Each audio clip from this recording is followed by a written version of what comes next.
Review number 2. So here's my wife opinion. So, first of all, I don't think this is even comfortable.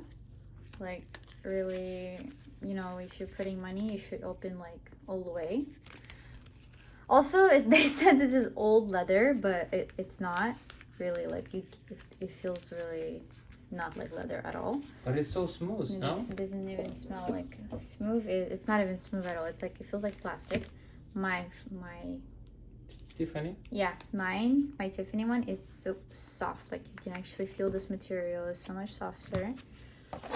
This is a different material, but you can actually tell that it's really like, it's a different kind of leather. It's a hard leather, but it's also better. But this one, if you're just comparing, it's like you're touching plastic. First of all, I know how leather smells like. This doesn't smell like leather, so we don't like it. Here's So my opinion. compared to 0 to 10? I'll give it a 2. Wow. Okay, guys. Make your decision.